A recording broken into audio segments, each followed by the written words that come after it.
요한계시록은 소아시아에 있는 7교회에 보낸 편지입니다. 교회마다 다 특색이 있습니다. 우리가 그동안 살펴본 대로 에베소 교회는 처음 사랑을 잃어버린 교회였습니다. 서머나 교회는 영적으로 부요한 교회였습니다. 버가모 교회는 이단과 향락의 유혹에 빠졌던 교회였습니다. 지난 시간에 살펴본 두아디라 교회, 그 교회는 우상과 음행에 빠졌던 교회입니다. 오늘은 5번째 교회, 4대 교회에 주신 말씀을 살펴보겠습니다. 먼저 4대라는 이 도시는 어떤 도시였을까요? 3가지 특징만 여러분이 기억하시면 되겠습니다. 첫째, 4대는 소아시아에 있는 모든 도시들 가운데 가장 오래된 도시였습니다. 그런데 안타깝게도 서서히 쇠약해가는 그런 도시다, 이렇게 말씀드릴 수 있겠습니다. 두 번째, 4대라는 이 도시는 교통의 요지입니다. 상업이 발달했습니다. 특별히 보석산업과 섬유산업이 발달했고요. 그래서 비록 도시는 서서히 쇠퇴해 가지만 그 도시 안에 부자들이 많았습니다. 그래서 그들은 부를 누리며 살았고요. 사치, 방탕, 게으름에 빠졌던 겁니다. 그 다음에 3번째 4대라는 도시는 키빌레라는 여신, 우상을 섬겼습니다. 이 키빌레라는 여신은 대지의 여신이라고 보시면 됩니다. 풍년을 주고 다산, 자녀를 많이 준다는 거죠. 풍년과 다산을 준다고 그렇게 믿었던 우상, 이게 키빌레였습니다. 그런 도시에 4대 교회가 세워졌습니다. 4대 교회에 주신 말씀을 자세히 살펴보면 칭찬은 없고 책망만 받은 교회입니다. 오늘 우리 교회에 주님이 오셔서 4대 교회처럼 칭찬은 없고 책망만 받는다면 이것도 참 불행한 일이 될 겁니다. 4대 교회는 뭘 책망받았을까요? 살았다는 이름만 있지 죽은 교회라고 책망받았습니다. 무기력한 교회, 생명력이 없는 교회, 그 도시가 자꾸 서서히 쇠퇴한 것처럼 교회도 노쇠한 교회가 되고 말았던 겁니다. 세속과 죄악의 잠에 깊이 빠져 있는 교회, 다 죽어가는 교회, 달리 표현하면 송장 같은 교회입니다. 그런 교회에 나타나신 예수님의 모습은 어떤 모습일까요? 7영과 7별을 가지신 분으로 나타나십니다.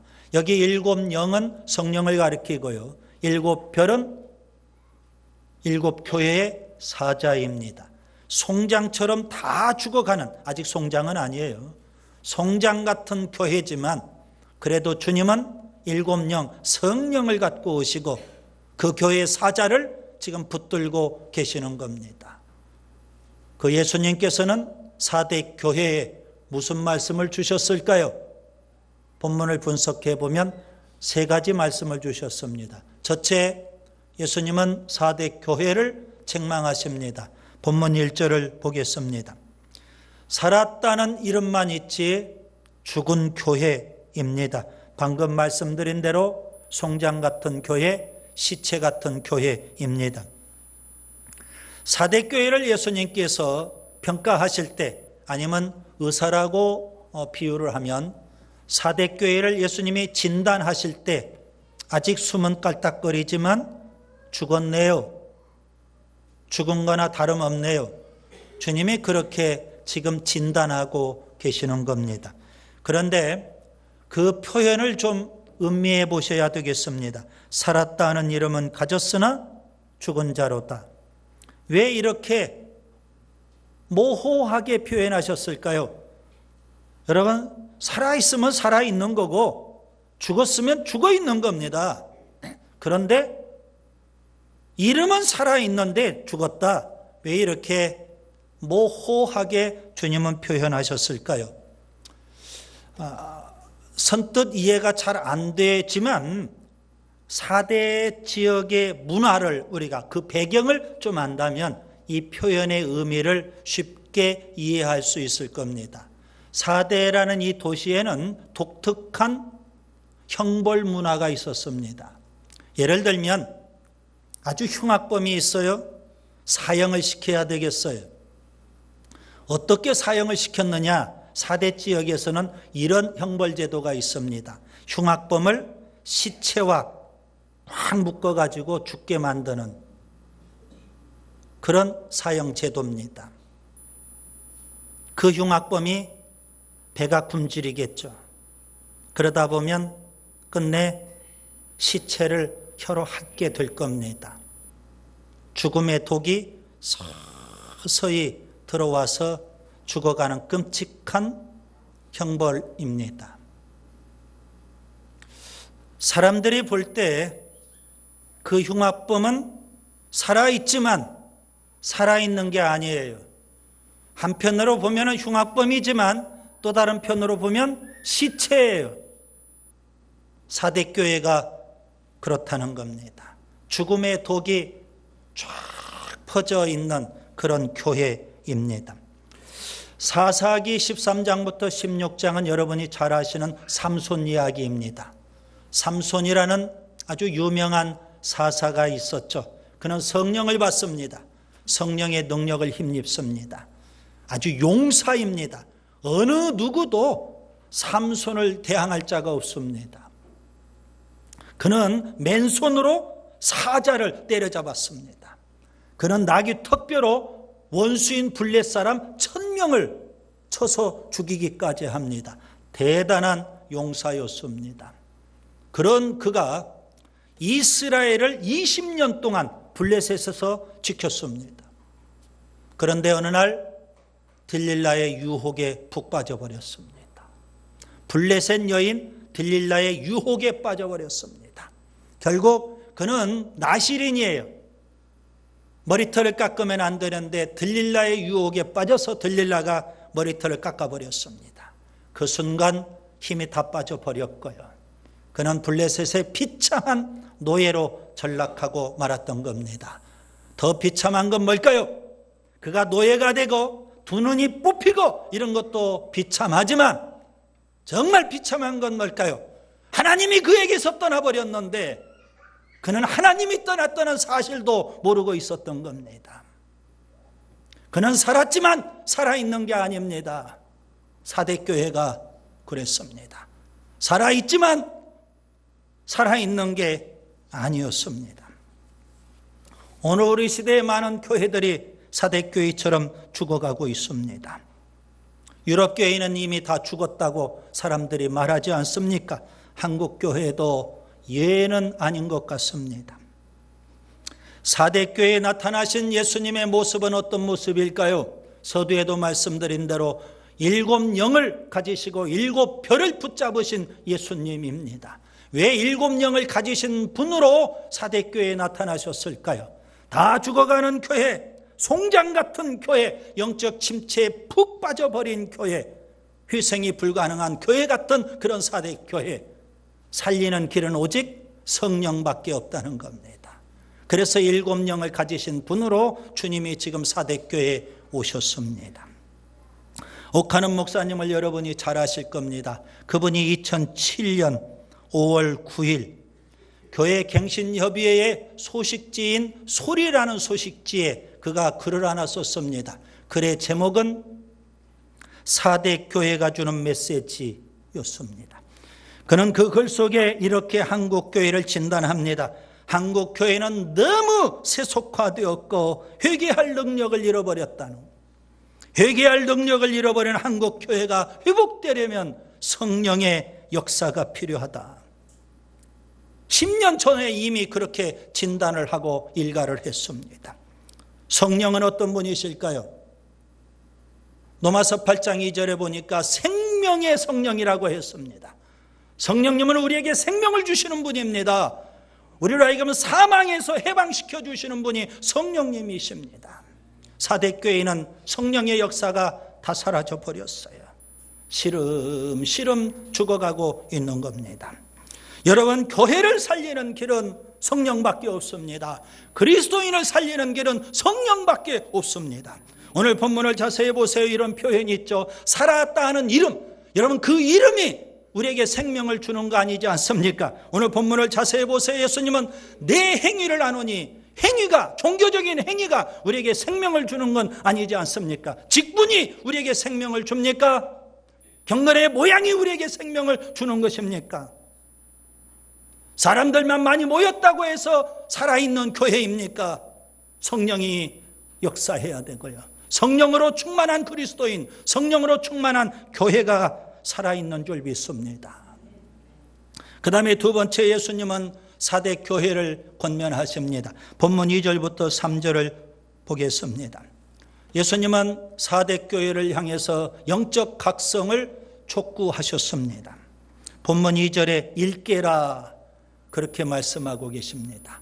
여기 일깨라 이 말은 일어나라, 잠에서 깨어나라 그런 의미입니다. 여러분, 사대교회는 죽은 교회인데 아직 완전히 죽은 것은 아닌 듯합니다.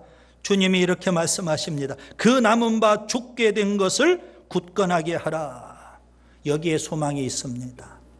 그 남은 바 죽게 된 것, 99.99%는 죽었지만 완전히 죽은 것이 아니라는 겁니다. 여러분, 아직 소망이 있어요. 아직 기회가 있다는 말씀입니다. 사대교회 안에는 꺼지지 않는 생명의 불씨가 살아있어요. 얼마 전에 동대문에 의류상가에 불이 났어요. 이 불길을 잡기가 어려워요. 타버린 옷 속에 불씨가 여전히 살아나기 때문에, 그래서 많이 힘들었다고 기사가 나왔던 겁니다. 사대교회 안에 꺼지지 않는 생명의 불씨가 있어요. 그 생명의 불씨가 뭘까요? 본문 4절을 보세요. 사대의 그 옷을 더럽히지 아니한 자 몇 명이 내게 있어. 몇 사람이 바로 사대교회의 소망이고 생명의 불씨입니다. 오늘 우리가 살고 있는 이 시대를 가리켜서 너무나도 많은 사람들이 마지막 때라고 합니다. 마지막 때 중에 마지막 때를 살고 있습니다. 영적으로 우리가 각성해야 되지 않을까요? 사대교회에 있는 몇 사람. 그래서 주님은 그 몇 사람 때문에 지금 사대교회를 찾아오시는 겁니다. 아직 소망이 있다는 겁니다. 꺼지지 않는 생명의 불씨를 살려야 되겠다는 겁니다. 세속의 잠, 죄악의 잠, 게으름과 나태함의 잠, 안일함과 방종의 잠에서 지금은 우리가 깨어나야 되는 줄 믿습니다. 예수님은 마태복음 24장에서 종말의 징조들에 대해서 자세하게 제자들에게 설명해 주십니다. 그리고 그 결론으로 깨어 있어라, 영적 각성을 촉구하셨습니다. 마태복음 24장 42절 44절을 보면, 그러므로 깨어 있으라, 어느 날에 너희 주가 임할는지 너희가 알지 못함이니라. 이러므로 너희도 준비하고 있으라, 생각하지 않은 때에 인자가 오리라. 바울도 노마교회를 향해서 영적 각성을 촉구했습니다. 노마서 13장 11절, 너희가 이 시기를 알거니와, 여러분 우리가 이 시기를 알죠? 마지막 때입니다. 너희가 이 시기를 알거니와 자다가 깰 때가 벌써 되었느니라. 바울은 노마교회를 향해서 이렇게 영적 각성을 촉구했어요.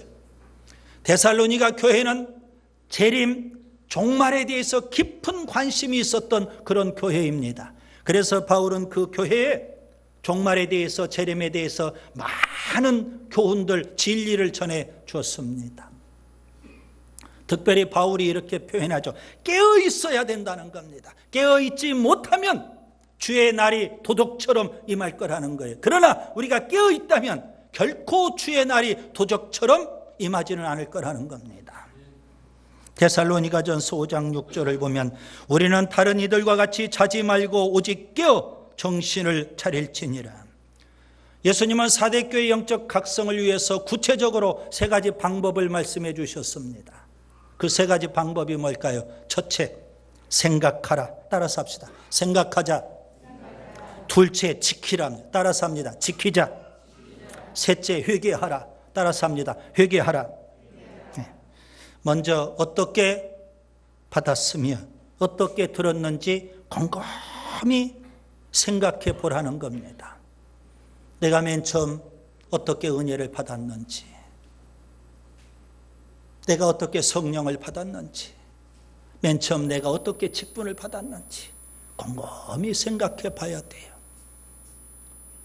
내가 맨 처음 어떻게 말씀을 받았는지, 그 말씀을 어떻게 배웠는지, 그 말씀을 어떻게 깨달았는지 곰곰이 생각해 봐야 돼요. 여러분, 생각하지 않는 것 자체가 뭘까요? 죽어 있는 겁니다. 생각하지 않는 것 자체가 죽어 있는 거라고요. 그래서 생각할 줄 알아야 되는 겁니다. 창세기 3장에 보면 아담과 하와가 선악과를 따먹었어요. 어느 신학자는요, 원죄는 생각의 게으름이라고 표현했어요. 하나님이 주신 말씀을 생각해야 되는데 게을러요. 생각할 줄을 몰라요. 마귀 사탄이 유혹하니까 덥석 따먹었어요. 생각해 봐야 되죠. 하나님 말씀을. 이 생각이 게으른 것 자체가 죽어 있는 겁니다. 여러분, 이렇게 생각한다면 이제는 뭐 해야 돼요? 지켜야 됩니다. 은혜 받았다면 그 은혜를 잘 지키고 은혜를 누려야 되지 않을까요? 직분을 받았다면 그 직분을 잘 지켜서 충성 봉사해야 되지 않을까요? 성령을 받았다면 그 성령을 잘 지키고 뭐야 돼요? 성령 충만한 삶을 살아야 되는 거 아니겠습니까? 말씀을 듣고 말씀을 깨달았다면, 말씀을 배웠다면 그 말씀을 잘 지켜야 돼요. 마음에 새기고 말씀대로 살아야 되는 줄 믿습니다. 왜 사대교회가 영적 침체에 빠졌을까요? 말씀을 지키지 못해서 그래요. 받은 것을 지키지 못했고 들은 것을 지키지 못했기 때문에 그래요. 그래서 예수님은 사대교회를 향해서 회개하라 강력하게 촉구하십니다. 회개만이 살 길입니다. 말씀을 소홀히 하고 말씀을 멀리하고 말씀대로 살지 않았던 것 철저히 회개해야 됩니다. 예수님께서 마태복음 13장에 씨 뿌리는 자의 비유를 말씀하셨어요. 4가지 마음밭이 있습니다. 그 중에 첫째가 길가밭입니다. 길가는 어떤 사람일까요? 말씀을 들어요. 그런데 그 순간 마귀가 그 말씀 다 빼앗아가요. 말씀을 빼앗겨 버려요. 지켜야 되는데 빼앗겨 버린다고요. 그렇기 때문에 말씀이 없기 때문에 그 사람은 쇠약할 수밖에 없어요. 서서히 죽어가는 겁니다. 영적으로 침체에 빠질 수밖에 없는 겁니다. 우리 스스로에게 질문을 던져보시기 바랍니다. 내 신앙은 왜 자꾸 침체에 빠질까? 내 신앙은 왜 이렇게 활력이 없을까? 내 신앙은 왜 이렇게 무기력할까? 내 신앙은 왜 이렇게 죽어가고 있을까? 곰곰이 생각해 보세요. 말씀을 멀리하기 때문에 그런 거예요. 그 다음에 세 번째, 예수님은 사대교회에 약속하십니다. 본문 4절부터 6절을 보겠습니다. 예수님은 승리하는 사람에게 3가지를 약속하십니다. 첫째, 흰옷을 입게 하시죠. 오늘도 우리가 여러 가지 다양한 옷들을 다 입고 오셨을 겁니다. 다양한 색상의 좋은 옷들을 다 입고 계십니다. 이 땅에 사는 날 동안. 그러나 그날에 우리가 거기에 가서는, 천국에 가서는 흰 옷만 입게 될 겁니다. 예수님의 의로운 옷을 옷 입어야 되는 줄 믿습니다. 여러분, 우리가 좋은 옷, 명품 옷들을 입고 살 수는 있지만 영적으로 이 땅에서 우리가 거룩한 옷, 성결한 옷을 입어야 됩니다. 흰 옷입니다. 요한계시록 이제 뒷부분을 우리가 앞으로 계속 공부할 텐데요. 예수님의 혼인잔치가 있습니다. 그 혼인잔치에 참석한 사람들은 어떤 옷을 입게 될까요? 요한계시록 19장 8절에 보시면 빛나고 깨끗한 세마포 옷을 입는다고 했습니다. 흰 옷을 입게 해 주실 겁니다. 그 다음에 두 번째, 그 이름을 생명책에서 지우지 아니하신다고 약속하셨습니다. 예수님 심판대 앞에 두 종류의 책이 있습니다. 하나는 단수형으로 책이 있고요. 또 하나는 복수형으로 책들이 있습니다. 단수형의 책 속에는 천국에서 영생복락을 누리는 자들의 이름이 기록되어 있고요. 복수형의 책들은 지옥, 불못이라고 하죠. 천국에 가지 못하고 불못, 지옥에 떨어지는 자들의 이름과 그들이 이 땅에서 행했던 모든 행위가 거기에 다 기록되어 있다는 겁니다. 요한계시록 20장에 나오는 내용입니다. 그 다음에 세 번째, 예수님은 하나님과 천사들 앞에서 그 이름을 시인하시겠다고 약속하십니다. 여러분, 이 땅에서 우리가 예수님을 부끄러워하면 그날에 예수님도 우리를 부끄러워하실 겁니다. 이 땅에서 우리가 예수님을 시인하고 고백하면 그날에 주님도 우리를 고백하시고 시인하시고 우리를 자랑스럽게 여기시는 줄 믿습니다. 세상에서 가장 불쌍한 사람은 어떤 사람일까요? 가난하게 살고 병치레 나와 살고 배운 것도 없고 가진 것도 없고 지질이 못나고 그런 사람이 가난한 사람일까요? 불쌍한 사람일까요? 어떤 사람이 불쌍한 사람일까요? 저는 이런 사람이 불쌍한 사람이라고 생각해요. 그날에 예수님으로부터 모른다고 예수님께서 부인할 사람, 그런 사람이 최고 불쌍한 사람이 될 겁니다. 예수님은 산상설교에서 이렇게 말씀하셨어요. 마태복음 7장 22절 23절에 보시면 그날에 많은 사람이, 한두 사람이 아닙니다. 많은 사람이 이렇게 말할 거다. 주의 이름으로 선지자 노릇하고 주의 이름으로 귀신을 쫓아내고 주의 이름으로 많은 권능을 행하겠지만 그날에 주님은 뭐라고 하셔요? 내가 너희를 도무지 알지 못하니 내게서 떠나가라. 여러분, 우리에게는 그런 불행이 없기를 바랍니다. 문제는 승리자가 되어야 되죠. 우리가 다 죽어가는 사대교회에서 주님은 승리자를 찾으셔요. 어떻게 하면 우리가 승리할 수 있을까요? 세 가지를 말씀을 드릴게요. 첫째, 성령으로 충만해야 합니다. 예수님은 7영을 가지신 분입니다. 성령만이 우리에게 생명을 주십니다. 교회도 성령으로 충만해야 되는 줄 믿습니다. 성령이 임하면 개인도 생명력이 넘쳐나는 삶을 살아요. 날마다 더 풍성한 삶을 누리며 사는 겁니다. 교회도 마찬가지입니다.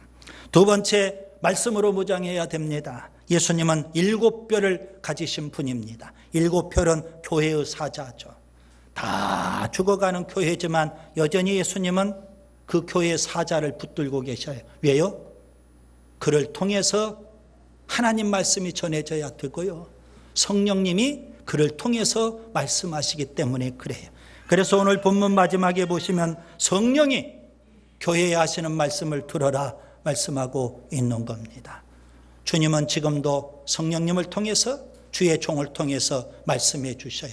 말씀으로 무장해야 우리가 사는 거 아니겠습니까? 그 다음에 세 번째, 옷을 더럽히면 안 됩니다. 깨끗한 옷, 흰 옷을 입어야 되는데요. 거룩하고 성결하게 살아야 됩니다. 아무리 세속이 만연되어 있고 죄악이 관영한 세상에 산다 할지라도 여러분, 몇 사람은 있어요. 어떤 사람이요? 옷을 더럽히지 않는 몇 사람. 깨끗하게 살고 거룩하고 성결하게 사는 사람이 있어요. 그들이 바로 사대교의 불씨고요, 사대교의 소망이에요. 예수님은 그들을 통해서 사대교회가 불릴 듯 다시 일어나기를 원하시는 겁니다. 이제 말씀을 정리합니다. 오늘은 5번째 교회인 사대교회에 주신 말씀을 살펴봤습니다. 칭찬은 없고 책망만 있는 교회. 어떤 책망을 받았을까요? 다 죽어가는 교회라고. 송장 같은 교회라고 주님이 진단하시고 책망하십니다. 영적인 잠에만 빠져 있는 것이 아니라 죽음의 독이 쫙 퍼져 있어요. 99.99% 다 죽었어요. 그런데 주님은 그 교회 7영을 가지시고 7뼈를 가지시고 오셔서 말씀하셔요. 일깨라, 일어나라. 어떻게 하면 영적 각성을 할 수 있을까요? 성령으로 충만해야 돼요. 7영을 가지신 그 예수님이 성령을 주시잖아요. 7뼈를 붙잡고 계셔요. 말씀으로 무장해야 돼요.